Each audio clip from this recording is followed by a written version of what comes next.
My name is Joe Krug. I have been making Finsweet websites for 4 years now. And when I started 4 years ago, I first started on WordPress. I knew nothing about HTML, nothing about CSS. I was downloading templates and customizing on WordPress. In a few months, I found Webflow and I was sold instantly. About 5 minutes into the program, I said, I'm done with WordPress. I'm going exclusive on Webflow. And since then, I have just been going wild inside Webflow.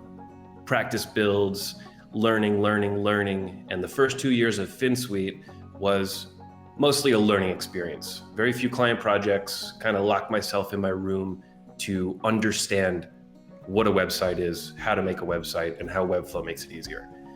And now we're starting year 5 of Finsweet. We're doing some very fun things. Webflow is empowering us to grow. And I'm super amped to be part of the community.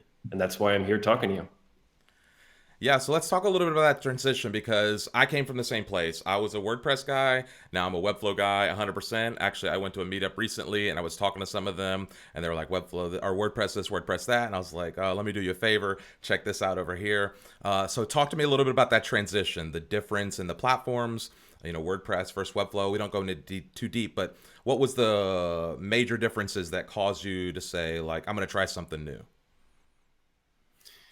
I was building one site on WordPress that had a pretty deep need for CMS. It was a very large blog, lots of categories, lots of plugins, lots of things that needed to happen. And this was all in WordPress. And I remember during the process thinking, why does it work like this? What's the reason that I have to do all these things just to make this little tiny thing happen? And in that same time period, when I was building that site, I found Webflow. And I jumped into their CMS and I said, okay, this is how you're supposed to build a CMS. This is so much easier. I just did this 5 hour customization in about 5 minutes. And that's when I made the switch. It was just instant. There was no thought process. There was no, well, does WordPress really make more sense in these aspects? No, it was a straight switch to Webflow. And it was really that one project that just pushed me over the limit. Yeah, for me, it was a little more gradual because I didn't really believe the hype. I don't know when it was that you found Webflow, but it was like mid 2017, I think, or maybe even earlier than that, because that's when I actually created my account. But I found it maybe like 6 or 8 months earlier, and it took me a while just watching it. Like, is this for real?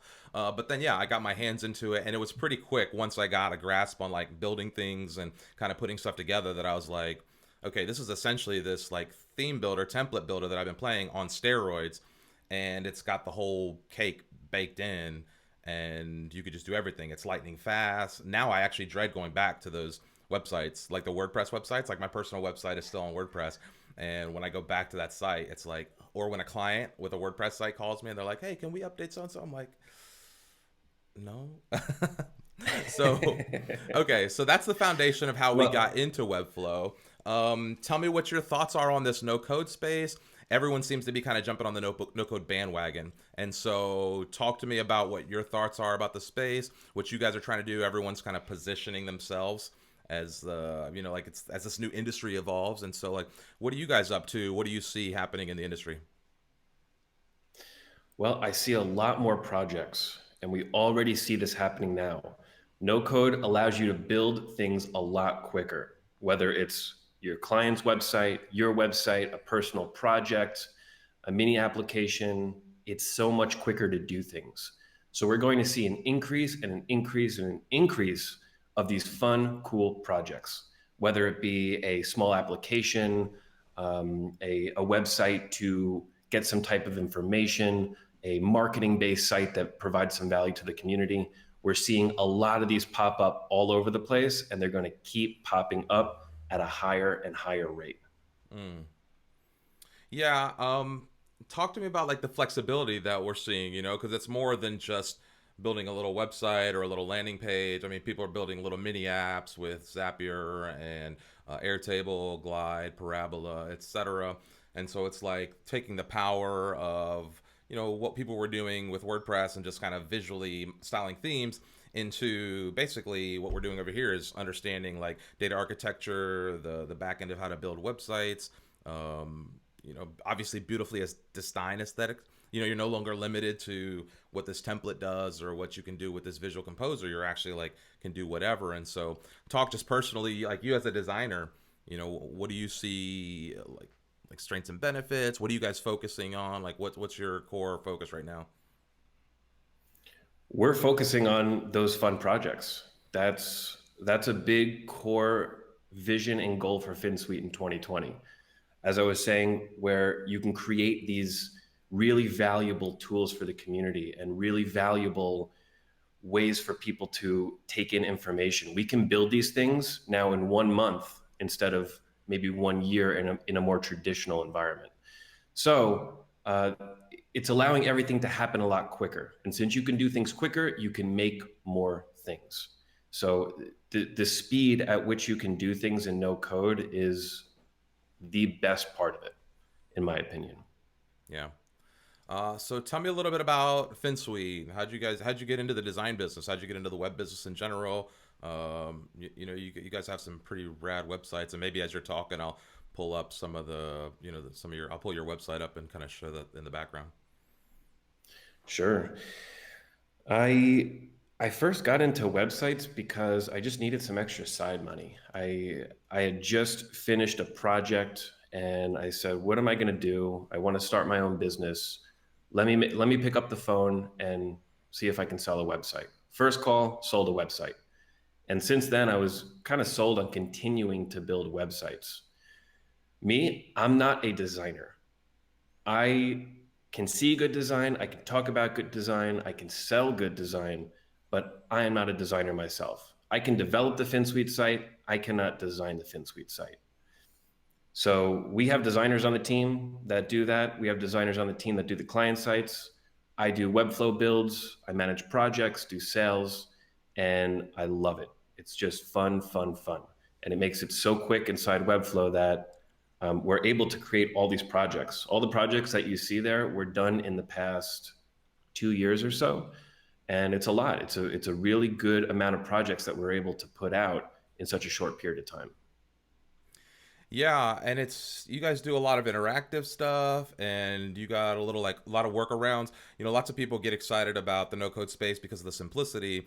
But I think last time we talked, you were talking about no code plus a little bit of code, gives you way bigger power and potential. And so things like even simple stuff like on your site, like let's look at this. See if it comes in this form here, where you pick an element and it kind of interacts over here, and just little simple stuff that affects the flow of the site and the functionality of the like this is cool, and you don't typically get interfaces like this in in any environment outside of like some major dollars. And of course, we see some major dollars here for some of those projects, but we're talking about getting into some real depth processes, etc., within some of this. So can you talk to me about your client project a bit, and how do you work through some of that? Like, how do there's people all the time, the question is, how do I get to that next tier, right? So maybe I'm selling websites for $1,000, $1,500, whatever. How do I get to that 5, 10, $20,000 tier selling projects like yours?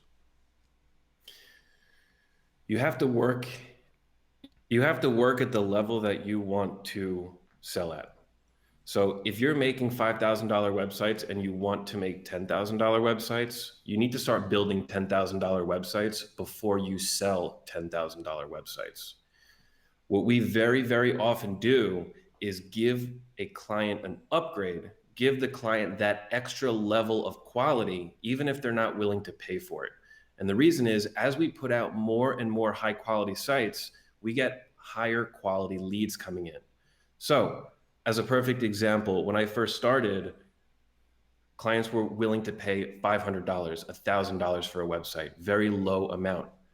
And I didn't stop at $500. I didn't just build a $500 website and stop. I tried to build a $5,000 website. And I did that every single project. So now I have a whole bunch of $5,000 looking sites on my website. And now $5,000 projects are coming in. $10,000 projects are coming in. And we do that same thing at Finsweet today. If somebody comes in, wants to spend 20 grand, and we really think they should be spending 30 grand, we're going to go ahead and build them a 30 grand website because we want to show 30 grand websites on our website. And that's going to bring in that higher quality. So you need to push forward, forget about what money you're actually making, and just build the absolute best that you can build. Yeah, I love that, and that's such good advice. And I see so many people, they get into the stage in their early career and they take in then some of those like, easy, low hanging fruit websites, but then they just kind of churn them out, and then they've got this portfolio of just like work. And maybe it's okay to take those projects and do some of that, but maybe don't showcase that in the portfolio. What you should be showcasing is like what you're talking about. I know, like when I got started, I just started recreating the highest quality websites I could. Like, can I recreate some of these effects on the sites that I admire and do stuff that kind of stands out, even if nobody's going to pay me for it? Or if I'm going to do free work, go do it for a big nonprofit and bite off some project that's going to give you some notoriety in the community or whatever. But I really like what you said in just overshoot your project budget, and just be known for over delivering. Your clients will love you. Your portfolio will start looking a lot better over time, and like you said, it will lead to bigger projects and opportunities. And you'll probably learn a little bit something as you go because you find a challenge, you find something interesting. You want to do something cool, and then you got to figure out how to build it and bring it to life. And I think that's where you learn and grow and really evolve as a creator, as a web person. Can you talk to me a Yep. little bit about, you guys do like wicked interactions, right? So what's your process in working through those interactions? How do you kind of design and think out the workflows? Are you guys like, you get all the content structured out, you have some design elements, and then you start working on the interactions? Or do you start with a concept of how you want to maybe see some movement and back into that? So can you walk a little bit how you get into the immersiveness of the sites that you guys build? Sure. I can give some general information about this. It varies so much from every project. So there's no 100% certain way that we start and end in that process. We will usually start with the content. It's, of course, very important to know that we're animating the right things. If you start with animation and then there's a change in content, what you did in animation could be totally irrelevant to the content change. So we need to lock in that content, make sure we are telling the right story with the animation. And when we animate, we really try to do the best that we can. Like I was talking about before, not limiting yourself based on the client budget. We go above and beyond. Every time I tell somebody on the team to do something, I say, do your absolute best work. I don't care how long it takes. I don't care how much money it takes. Just do your absolute best. And that's our theory going through everything. Just do the best. And we have people on the team that just do interactions.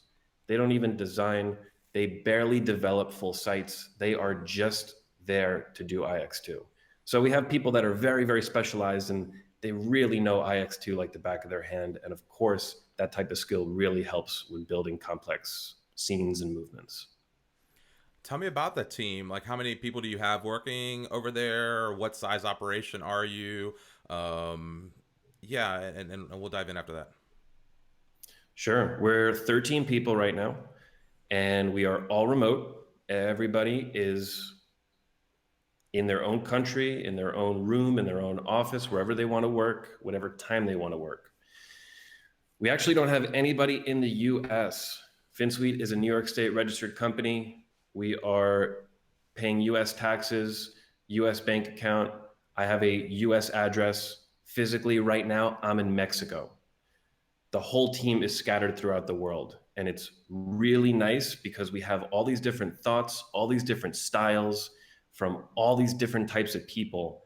And when it all comes together, it creates something very unique and very special.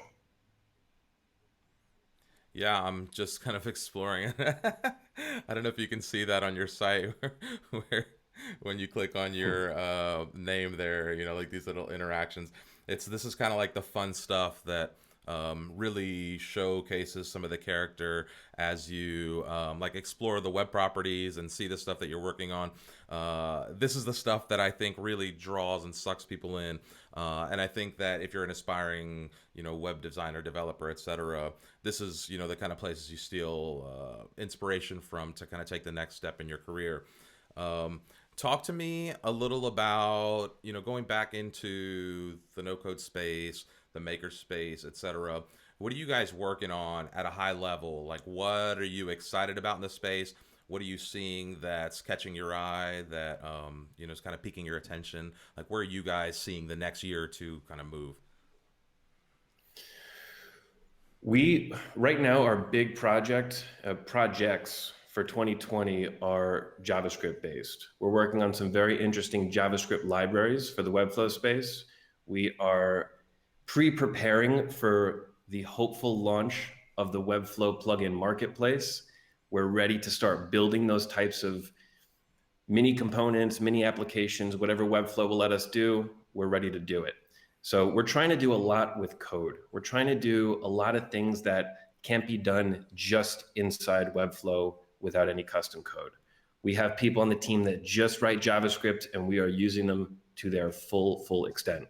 We have 2 full-time people that just write JavaScript, and they're working on projects all day.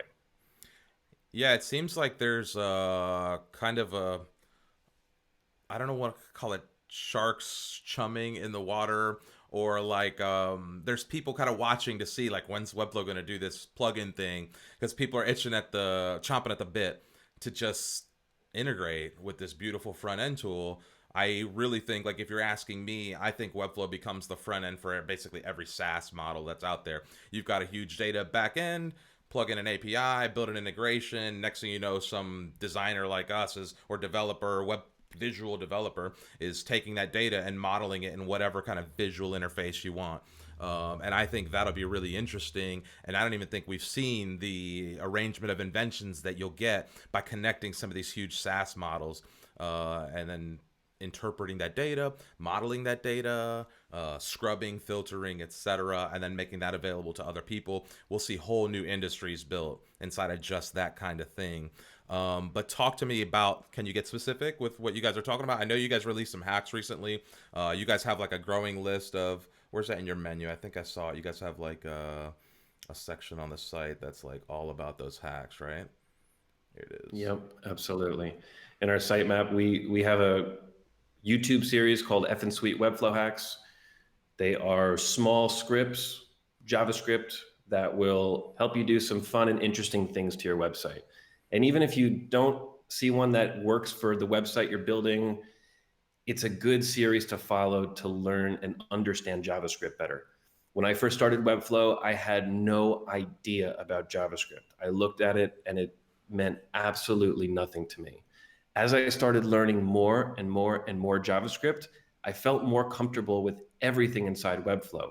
I started to understand how things process. I started to understand why things load in certain ways. I was able to process client requests a lot quicker and better because I had that JavaScript knowledge. And we see a lot of people following this series and coming back to us and saying, I'm learning a little bit of JavaScript because I'm following your series. And that is awesome. So with all the support from people checking out Finsweet Webflow Hacks, we're going to do a lot more of that type of stuff this year.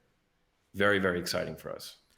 Yeah, I think that's part of the excitement about some of this, is that, like, I know as I started using Webflow, I've learned how to write front end code, right? Like HTML, CSS, a little bit of JavaScript. Like, now I can kind of go in and understand, like, oh, this is changing click states and different interactions based on certain parameters inside of this, element, this browser. And so, like, the box model and positioning and things like flex blocks, grid, other just elements that I never would have understood working inside of a WordPress environment or a Squarespace or a Wix or any of these other builders. And now what you're saying is, like, maybe you can start diving even deeper, and that's where I get excited. Like, even the MakerPad guys, right? Like, connecting all these different APIs and all these little hacks with Zapier and Airtable and Parabola to kind of extend the functionality of what Webflow is building. You guys here have I mean, how many hacks do you have in there? We are up Do to you know what the? 36 now. We have another 10 or so in the queue. Yeah, so I mean, there's just tons of ways to add. Like, what are some of the most popular things that people are doing with these hacks? There's not one in particular that's everybody's using it or everybody needs it. They're definitely use case specific. You can read through the whole list and find 8 of them that will work on your current project. You could read through the list and find none that will work on your current project. It's very specific, and yeah, there's no answer to that. It's more of a series for people to understand that, hey, Webflow is really important. The not using code is very important. It's great for speed, but sometimes if you do jump into that code, you can really take your site to the next level and differentiate yourself from the other people who are not using the code. For example, the pricing tool on Finsweet.com has a ton of code. All those interactions are actually hand coded. They're not IX2. Every single one of them is by hand. And Hmm. because of that, because we have so much JavaScript on there, it's going to be really hard for somebody to go and try to copy that. We're very, very different in that we can write that JavaScript and really look so much different than every other company out there. So once you start using more and more JavaScript, you're going to have little things on your site, whether it be functionality, fun little user interactions, or pricing calculators like this that will bring you above and beyond everybody else. Yeah, I think that's a strong point to make, or at least to consider, is that as everyone gets into the space where like you can build a website overnight, and there's so many platforms to get online, that it does come down to what's that experience, right? How do you build trust? How do you build some kind of experience for the user when they come to your site to like suck them in or make it immersive or somehow get them to take that next look? Because we know all under the stats it's like less than 10 seconds to get someone to commit to like looking on your site, and every second that you delay drops your conversion rate exponentially, etc. And so where would you encourage someone to start? If somebody's kind of just looking at this stuff and they're like, oh, this is cool, it can also seem really intimidating. This is like the top of the top here from a design perspective and from interactivities perspective. So where do they start? Give me some advice as a beginner to where I can kind of get going. With Webflow or JavaScript? Yeah, just kind of getting into the space. So like, Okay, I'm perfect. somebody who understands it. I maybe have dabbled. I've built a website here or there somewhere, but I'm like looking to dive in. I want to make this my full time career, and I really want to like get into it. But I'm not savvy for code. I'm basically us. 2 years ago. Where do we go? Okay. What I did when I made the switch from WordPress to Webflow is I rebuilt every WordPress site in Webflow as practice. So I took the, let's say, 8 or 9 client sites that I built inside WordPress over 6 months, and I built them exactly as they were in WordPress inside Webflow. And now, 3, 4, 5 weeks later, I have 9 built sites. That gave me a really good starting point to go and start selling Webflow sites because I could say, look, I just built 9 Webflow sites. They're all Webflow built, Webflow hosted. And that made me learn so much. After those 9 sites, I felt like a CSS master. Did you go I back to know I any of was those just starting clients out and at that sell them point. the new Webflow sites? Did you go No, back? no, no, no. No, no, no. It was just practice. Like I was saying before, sometimes you have to look past the money. You can't just focus on upselling and getting that extra dollar. You sometimes learning is more important. And during that period, I learned so much. And it was free work, but it was worth it so much. And then when the clients came back and asked for changes, I was able to make those changes a lot quicker. So it was a win-win for everybody. Yeah, I'm just looking through some of your current client here and some of the on your website, this clients page. Who are you guys excited to be working with now? Can you talk about some of the projects you're working on? Anything like How long did it take you to get to from where you're rebuilding WordPress clients and rebuilding, some of these basic sites to kind of working in this category here and working with some of these, high level clients? It was a process for sure. It's you can't just start getting the big name clients right away. It takes time. The way that we started with the bigger name clients was with HelloSign. That was the big project that really made Finsweet go above and beyond. And the way that we got HelloSign was to go to them and say, name your price. I don't care what you're paying me. I would do this project for free. As long as I can build your site and I have your name on our portfolio, I'm good. I could have paid to do the HelloSign site and it would have been very, very beneficial for us. And after the HelloSign site, we put that big name on our portfolio. More and more and more started coming in. We're working with Intuit now. We transfer a couple of really other important companies that are coming up, and it's just great. We of course love working with these new bigger companies. It's such a different experience than working in the local business industry. Tell me a little bit about that, right? So like maybe I'm excited, I'm working with some mid-level companies. What's the biggest difference, from your perspective, landing those clients, managing those clients, handling, larger profile clients? Well, I think that there's a different level of knowledge. Local business owners have a different set of skills and a different set of knowledge than somebody who is a marketing director at a tech company.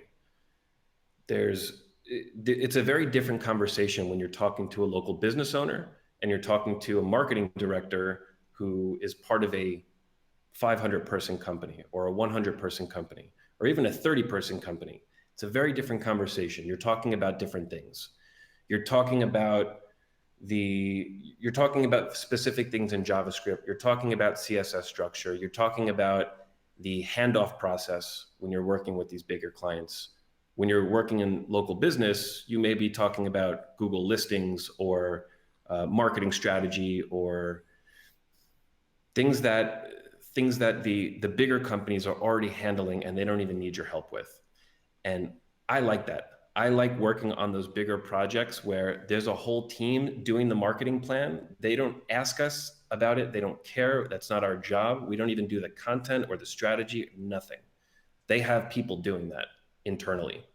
So it's a very, very different process. I can go on for a long time about how the jump from local business to big software company is just wildly different. Maybe we can have a Yeah, different talk about that one. yeah, I think It's a that might really be a good whole topic. nother conversation there because we could totally get lost in the nuance of structuring projects for big clients versus local clients, having the resources at your disposal. You can't BS them as much, right? Like you're gonna get called on all your stuff. You better know what you're doing. You walk into one of those companies pretending like you know something and you don't. You're gonna get exposed, and you better hopefully get exposed before you get their money because you'll end up with a lawsuit on your hands too. Um, but I think the going back into do you use Webflow hosting with these clients? Do you export? Do you set them up on their own sites? Like, how are you working this? Because that's another big question that people have is how do I sell Webflow? How do I get the client to think like, well, you're not going to have this on your hosting server if you're using the CMS. So like, how do you guys overcome some of that? How do you talk to people about that, et cetera? We always push Webflow hosting, and I would say 99%, 95% of our clients are all Webflow hosted. There have even been times where leads come to us, say they want a Webflow build and they want to export, and we turn it down because of that. We want to host on Webflow. We want to use the CMS. We want to use that really, really amazing feature set that Webflow offers. So we go Webflow hosting 100%. And yeah, it's there. It pays for itself so quickly. Just the editor tool alone, $16 a month. It's easy. It's easy. And when you go and look at the local business versus the software company, you have to sell the local business on Webflow hosting. You have to tell them $16 is worth it. You're going to pay this much less from all the speed that you have with Webflow. When you work with these bigger software companies, $16 a month, $30 a month, $40 a month is nothing. So they're already sold on it. You don't have to sell them. Sometimes we even have people asking to be on the business plan, even when they don't need to be on the business plan. So it's a very different type of sale. Yeah, I just had a client come back and say, "Hey, we already paid our hosting account on X, and can we just move it over there?" And I'm like, that site loads in like 5 seconds. And if you look at this new site we built, it's essentially instant.